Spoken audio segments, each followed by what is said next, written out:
Hello, I'm Cheryl Hawkins. Welcome to Solutions, the show that highlights the incredible work that nonprofits do every day to help solve problems in our communities. For close to 50 years, Oxford House has been an oasis in the desert for many who've struggled with substance abuse.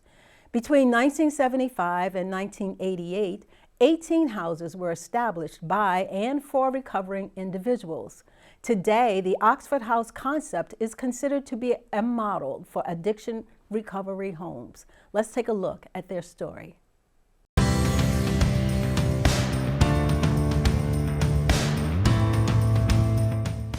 Oxford House, time-tested, evidence-based addiction recovery homes. In my addiction, I was homeless, living on the streets, living in abandoned houses, walking aimlessly in life, using drugs heavily, drinking very heavily, getting arrested several times. I was in and out of jails, treatment centers, trying to get sober, and just going back out there over and over again in a vicious cycle. Several terms are used to describe recovery homes. The most common include halfway house, three-quarter house, sober living, and group home. Oxford House is unique and is in a category all its own. It differs from traditional sober residential environments in many ways. These unique characteristics can be found in the history of the organization, the structure model upon which all houses are built, and the documented benefits for both the member living in the home and the entire community. The things that I learned in Oxford House are the most important to me is how do I get out of self, all right? Because when I got here, I was a very self-seeking, selfish individual, and I was compelled out of the gate to get involved in the service structure, not only on the house level, but on the chapter level. And so I did that, and in doing that, I learned how to be of service to others. The first Oxford House opened in 1975 in Silver Spring, Maryland. It was co-founded by Paul Malloy, the current CEO of Oxford House. He and several other men were living in a county-funded, county-ran halfway house in their early recovery. They could not afford staff, so they decided to run the home themselves. They called it Oxford House. In order to protect their own recovery, they know they needed structure. 3 simple rules were established. 1. Oxford houses operate democratically. There are no bosses. 2. Oxford houses are fully self-supporting. The members pay all of the bills themselves. 3. Oxford houses must expel any member who has a substance use recurrence. Alcohol and/or drug use is never tolerated. While my sister picked me up from prison, I know that my relationship with my family was so damaged that I wouldn't be able to go back there. And I had a lot of work ahead of me to rebuild those relationships, but I needed a place to live and to get right. And Oxford House gave me that. And now joining me in the studio to share more about Oxford House is my guest, Mark Spence. Mark is a former resident of Oxford House and is now a well-known and beloved member of the outreach services. Mark, welcome to Solutions. Thank you.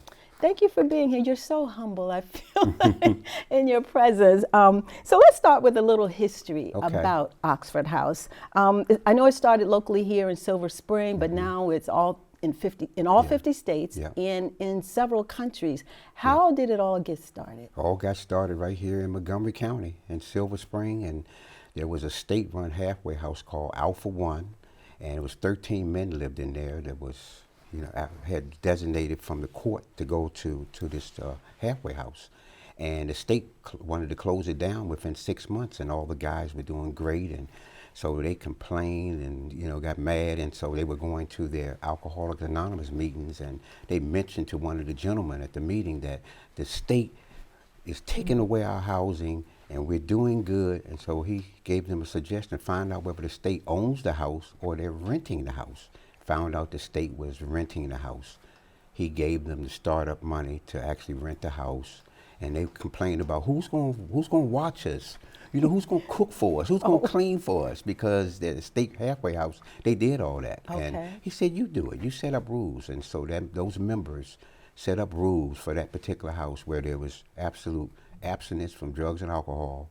Your house was going to be democratically run because they didn't want one person acting like the big boss around there. And you had to pay your fair share of the rent to make the house payments. And they did that. House was such a success that other people in the community, recovery community, want to live there.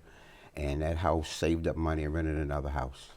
Wow, it's a fantastic story. And you have your own story with Oxford House. Share with us, if you don't mind, a little bit about your story.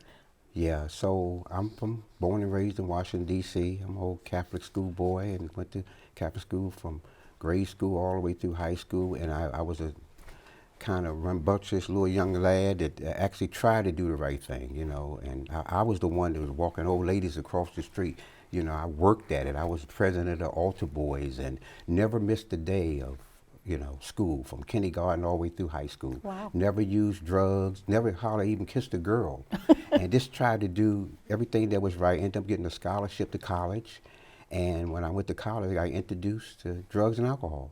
And wow. Yeah, and it was a process that was very painful, you know, because I knew I wasn't used to living that kind of lifestyle, but I did graduate, and the school I went to was called Wheeling Jesuits in Wheeling, West Virginia, and I was the 16th African American in the school's history to graduate, and the only African American in 1983 to graduate, but I also graduated with a full-fledged addiction to drugs and alcohol.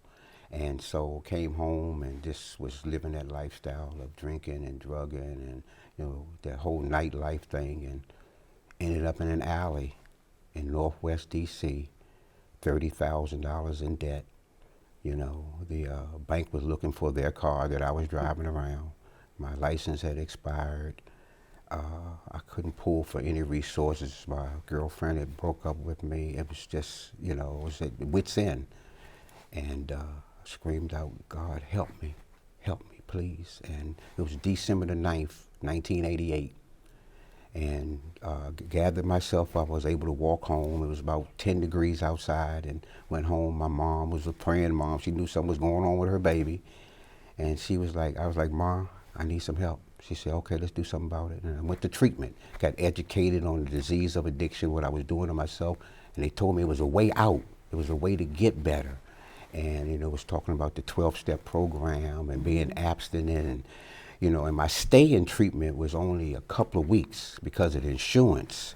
And so I had to be able to adjust, so I knew I couldn't return back to my parents' home, sleeping on their couch, because I learned in treatment, you know, you have to be productive. You had to try to change your people, places, and things. And they gave me a suggestion when I was in treatment, this Oxford House thing. Wow. Yeah, they told me about it, where men lived in a house, and the men ran the house like a fraternity house, and they lived together, and they supported one another. They were accountable to one another. And I went over for an interview and got accepted, and it changed my life. Wow, what a touching story. Yeah. So what is the philosophy of Oxford House? The philosophy, first of all, is to save lives. At the end of the day, we try to save lives, just like it saved my life. And it's structured on a 12-step program. In fact, Oxford House, the name Oxford House actually came from the spiritual group called Oxford Group that Bill Wilson, who started Alcoholics Anonymous, got his spiritual principles, the 12 steps, and they got the name from that. So we're based on the self-help, self-reliant, supportive housing for people that's in recovery from drugs and alcohol. So where does the funding come from to run the homes? Do you get federal or state funds to operate Oxford Houses? So what happened, like you explained earlier, that early on from 1975 to about 1988, we had about 18 houses locally in the DMV area. And Paul Malloy, the guy who's a visionary who started the concept, he helped out Ronald Reagan's best friend's son moved into a house, and he did really, really well. So he actually worked on Capitol Hill also, and Ronald Reagan signed into law. It's called the Anti-Drug Abuse Act of 1988, which allowed us to open up these houses all over the country and also put funding up, a block grant for each state to open up the houses. So that's how we were able to expand. So that 60-minute story did a lot to expose what you all were doing to a mass audience. You were there when they did that story. Yes. Was there any hesitancy about telling us this story on national television? Yes, it was kind of scary. As you know, 60 Minutes is the second longest news program in the history of the United States. And back in the day, it used to be one of those gotcha programs. They would get you on there, interview, gotcha, Right. you know, that kind of thing. And so Paul asked me to go speak to the producer, and you know, so I could be featured also in the segment. And I had told my mom and my uncles, and one of my uncles was like, "Man, don't be telling our family business on national TV. What is wrong with you?" You know, but one thing I've learned in recovery is you're only sick as your secrets. And also in my community, the African American community, what happens is with drug addiction and mental health, you know, they kind of keep it behind closed doors. And my job is, and it's always been, to tell on the disease of addiction so people can get help. So I end up doing it, and it ended up being a huge blessing. Yeah, Yes. it was very well received. Yes. So I understand the houses are run by members who live in them, and they're officers that are appointed. Yes. Talk about that structure. How does that Yeah, work? so the houses are self-run, self-reliant. So we have a systems of operations that they have to follow. And part of the systems of operation, we have to put people in position in the house to run the house. So we have a president, basically is the house spokesperson, and runs the weekly house meeting that's mandatory for every member. Then we have a treasurer's position. This is the person that collects the income and monies from the individual payments. Then we have a comptroller's position. What he does is design for each person how much they have to pay. And then we have a secretary's position. At every meeting is documented. We have a chore coordinator, because the house cleanliness is next to godliness, so to make sure the house is clean, so everybody's assigned a chore. And then we have this other position called housing services representative. And that position, every house has a housing service representative, because stuff happens with individuals that's in early recovery or recovery. Sometimes people relapse and may not want to leave out the house, or the house is low on income. We're finding folks to move in, and the housing services team helps out with the support of those houses. Okay, you Yes. mentioned that sometimes people relapse. Yes. They have to leave then. Yes. Yeah. Yeah. Is that hard to tell the person you can't stay here anymore? Well, first of all, we don't put them out. They put themselves out, Okay. because everybody has to follow the same rules. And so they know coming in, you are a member of this house. You don't have a lease. You're a member of this community that's trying to structure to do the right thing. And if you don't do the right thing, then you're going to be asked to leave. And so it's difficult, but we also, you know, there's so many resources in our communities now when it comes to recovery that, you know, people actually go back to detox, or, you know, go back to a family member till they're really serious about moving back into an Oxford house where you're held accountable for your actions. Now, those positions that people hold, the president, the treasurer, all of that, are they term Yes. positions? Yeah, How- that's what's really neat about the house also, is that they're termed every 6 months. And so somebody else will be voted into the position. So Okay. it's going to rotate. So somebody may be the president, they may end up doing the chore coordinator position 6 months later. And then it allows everybody an opportunity to help out in the house. And so how does a person learn about Oxford House, that there are vacancies? It's a place you can go. Are they referred from government or social service agencies to come? Yeah, we get referrals from all walks of life. So when I lived in a house, I lived with a guy that had his PhD, and I lived with somebody that had a GED. And some people went to treatment, some people went to a psych ward, some people, their EAP programs refer them over from different jobs. You know, we get people to walk off the street, you know, to come over to interview. We have an incredible website, you know, and on our website page, you know, and so they're able to go on there and find out about the vacancies there. What if there aren't any vacancies where I live in my state? Can I relocate, go to another state if there's a vacancy there? Yeah, that's the beauty of us. We're in Okay. all 50 states and 6 different countries, and you actually can call one of the houses or get on the website and contact the house and actually interview in Hawaii. Wow. You know.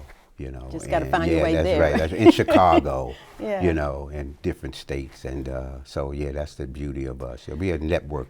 Yeah, national that is network. good, because maybe sometimes, like you say, you got to change the places where you go, the people you're around, and maybe moving to another state would be Yes. helpful. Yes.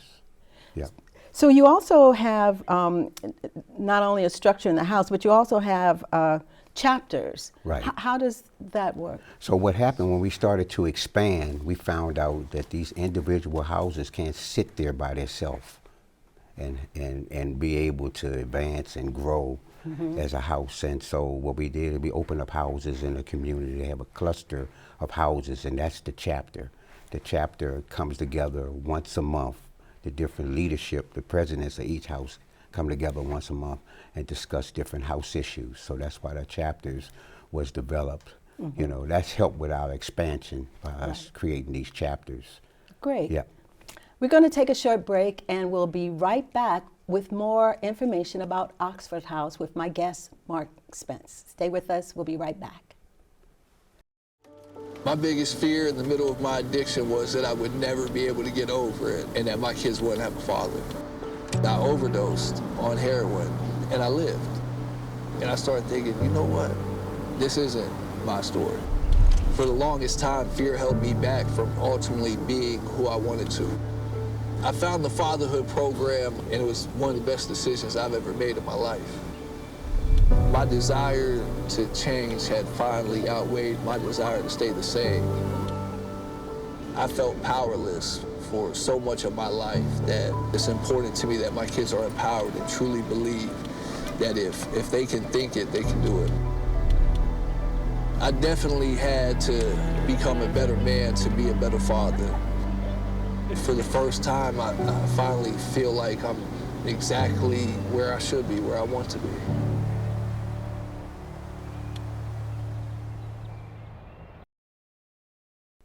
Welcome back. I'm Cheryl Hawkins. You're watching Solutions, and my guest is Mark Spence with Oxford House. Do you have any idea of the number of people that have been helped over the years by Oxford House? Yeah, we're into like over 900,000 people have come through Oxford houses in the last 48 years. Wow. Yeah, we've been doing statistics for the last 35 years through DePaul University in Chicago. So everyone that moves into a house does a blind statistics. You know, it's basically talking about their background, you know, education, whether they've been incarcerated, and so we've been able to, you know, have data. That's the only way you can grow actually being a nonprofit, is having data so people can see how much you've advanced and grown. Yeah. So when did you realize that you wanted to be more than just somebody that came through this house? You wanted to be a spokesperson for Oxford House. You wanted to be one of those who are helping people change their lives as well. When did you realize that was your calling? Well, it was already embedded in me growing up. You know, like I said, I was the one walking elderly people across the street as a child, and always wanted to give back and support my community. But it was God. God led me to getting some help. And from getting some help in that house, I actually volunteered helping other houses. And then when the opportunity came for Oxford to expand around the country, you know, Paul Malloy asked me to travel around the country and open up the houses. And so it's just embedded in me. I love it. I'm coming on 35 years of uninterrupted clean time. Wow. So I got clean when I was 28 years old. Wow. And I just turned 63. Wow. Yes. Don't look 63. Yeah. So how many people actually, I know the people live in the houses, but how many people actually work with the organization like you that work alongside you? So the organization has expanded. So like early on in the 70s, we had, I told you, 18 houses up to 88, and then we started to expand. Like right when the 60-minute piece and when I was traveling around the country, we just started to expand. And so basically we got contracts with mental health and substance abuse departments throughout the United States, and they hired people like me to come out and open up the Oxford houses. We are very cost effective for any type of city agency or state agency, because once we get the initial funds to start the house, the members themselves pay, Right. pay their fair share, and is able to pay the rent to the landlord, the gas, the electric, the water, So how many people are there like you working with Oxford House? Well, that now go we have close to 260. Really? Yeah. Wow. Yeah. They're not as experienced as me. I've been doing this a long time. But we actually have outreach workers. We have about 260 of them. You're probably helping to train them. Oh, yeah. Oh, yeah. Oh, yeah, for sure. Yeah, I love Right. what I do. I mean, I could do something else, but I love being on the front lines. And we're the only concept that's doing this, where the inmates run the asylum. Right. No one else is having housing where they find a beautiful house in a great neighborhood, near public transportation, grocery stores, and putting folks in the house and just say, I just need you to run it out of our systems of operation, and we're going to teach you how to do it. All other housing programs have the monitor there, it's state funded, state regulated, so we're the only one doing what we're doing, and we're real proud of it. So when you go into a neighborhood, you identify a house. Do you have to let the other people in the neighborhood know you're coming in, what kind of house this is, or how does that work? Part of that federal law that was signed in 1988, so Substance Abuse Act of 1980 that Ronald Reagan signed for us, allowed us to be set up like a family. So we didn't have to tell folks that we're moving in with this group of individuals to the house. We're like a family. So when I rent a house, I go in like I'm interested in the home. And then once I find out that the house is appropriate for what we're doing, and then I explain to the landlord, and people are real compassionate about, helping their community. These are all people in your community that's getting the support that they need. Yeah, so we don't really tell folks. I did that in the early 90s in a place called Edmonds, Washington. The landlord was determined that I tell folks that in his cul-de-sac that he lived in, that tell my neighbors, I've been living around here a long time, I love what you're doing, but I need you to tell them. And all hell broke loose.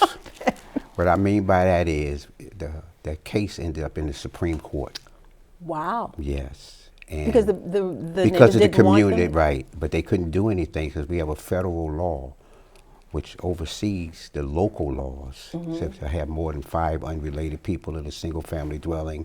And so we have case law now, with the Supreme Court that allows us to open houses in any part of the United States. So you were able to go ahead and open that house? Yeah, oh yeah, that house is still open today. Wow. That house has been open now for 33 years. Wow. Yeah, the same house with the same landlord. Wow. We have some houses where we have 3rd generations of the same landlord family, so not only are we blessing the individuals, right, and we also educating the community at the same time. Yes. So Oxford House could be right near you. You never know. Exactly. So I know there are houses for men. In the video we saw, I know there are women Yes. in houses too. Right. Now, are there houses that will take women with children? Yes, we have houses with women with children and men houses with children. And they're set up a little different. Obviously the house structure has to be, because the child has to be able to stay in the same room as the parent. And each individual in the house pays the same amount of rent. And so the house has to be a little structured. And then there's a limit on how many kids you can have in the house and an age point. Like in a women's house, if a child is over 13, a boy is over 13 years old, then they won't be able to stay there. And vice versa with a little girl with the women's houses. Yep. So your organization, you rent the houses. You don't own the houses. Right. Why don't you want to own them? Well, Paul Malloy, who's our founder, who started us in 1975, he wanted to be a complete nonprofit. And so when you own property, then you involve in money, and that's another whole issue all in itself. So, we got close to 4,000 houses in all 50 states, so you can imagine us owning all those houses. So now it's a little bit more complex what we're doing. Yeah. Yes. Yeah, you would be getting some residual income Exactly. Yeah, from that. exactly. That's not what you're trying to do. Right. So is there a time limit on how long a person can live at an Oxford House? That is one of the true blessings of an Oxford House. You can stay as long as you do the right thing. I know people actually been in houses for 20, 30, 40 years. Wow. Because maybe they've, grown old and their family passed away. And we're in tremendous neighborhoods for a price point that's affordable. And, you know, they just don't leave. They end up being their home. So the neat thing about us, once we fill a house up, I just open up another house. I don't go in and say, okay, you guys got to leave because you've been here a long time. It becomes their home. Right. Yeah, you know. And the rent that's paid there, so each house would have a different rent, Yeah, depending yeah, on where it is, exactly. what size house, and so you just take that rent and split it among the people individuals. who stay there. Yes, yes. Okay. Yeah, we have what they call a viability calculator. So when I look at it, I'm currently looking at a house now for 10 men in the DC area, and the rent's going to be $4,000 a month. So I have to figure out, the calculator helps me figure out with the 10 folks, with the gas, electric, water, cable, internet, everything included in that, how much their weekly, what we call, you call rent, we call EES, equal expense shared, it's going to be. And so this particular house will be like $165 a week. Okay. And it's real affordable. You should be able to have a Yeah. part-time job and live in an Oxford house. I was just going to ask, do you have to have a certain income to be able to live there? You have to have a desire to do the right thing and let your higher power help you. Wow. Yes, yep. And so when people do leave, how do they leave? How do they know they want to leave? Is there a process? Is there something, some checklist that they need to know for themselves that tells them they're ready to leave? Okay, so I'll tell you about my story. So I lived in the Oxford house for 15 months. I got the job with Oxford Inc., traveling around the country a little bit over after I had a year clean. And so I ended up having to move on because I wasn't able to be there. And then I wanted to, me and my fiance, we wanted to buy a home. And so I needed a job because it was a nonprofit. I wasn't making but $20,000, you know, a year. And because it's all from the heart with this, you know, what we do. And so I end up getting another job. And people leave, you kind of know when you're ready to leave. When you get tired of doing the rules, it's like, okay, the time is up. And a lot of times people are able to save a lot of money, and, you know, and so you kind of know. So every year you all do a world conference or convention kind of thing. What kinds of things happen there? What are you talking about? Right, there? yeah, so we just had our 24th World Convention at the Gaylord Hotel in Maryland, and we had over 3,500 people there from around the world, literally around the world. And you know, Paul Malloy wanted to start these conventions to let people in recovery, especially early recovery, see what a 5-star hotel looks like. Actually getting dressed up for a banquet on Saturday, you know, having the conferences with folks and with like-minded people where you're going in and you get educated. And so we started the first one in '99, and so we'll be around 50 years in a couple of years, so it'll be back at the Gaylord. So every other year it's in another state. So next year's in Orlando. Okay. Yes. Great. Yeah. So I was wondering, the PSA that you did for DC Health on substance abuse, you know, making the plea to get help for yourself. Yes. I was wondering, over the years, how would you compare the situation with substance abuse today to when you first went to Oxford House, or when it first started? Has things gotten better? Yeah, but things have gotten a lot better. But the drugs also have got worse. And so I was part of that epidemic, of the crack epidemic back in the 80s. One thing about using crack or alcohol or other drugs, you know, back in the 80s, I was able to, you know, be depressed, mad, and go to sleep and wake up the next day. So now this drug called fentanyl is out here, right? And it's actually killing people, and they're lacing it with all kinds of things, and you just never know what you're getting, and people are dying. And since more folks are dying, you know, there's more resources out there to help, more than ever. Right. So, you know, part of that PSA was just employ people, man. There's help for you. There's a whole community of a 12-step program waiting to embrace you also. You know, there may be 30 million people that's in recovery just in America alone. You know, AA has been around 90 years in a couple of years. NA, Narcotics Anonymous, has been around 70 years. And Oxford House, we've been around 48 years. You know what I mean? So it's a lot of support and a lot of ways to get help out there for folks. Right. Yes. Mark, thank you so much for being on Solutions. Thank you for the work you're doing with Oxford House. Thank you. Appreciate you.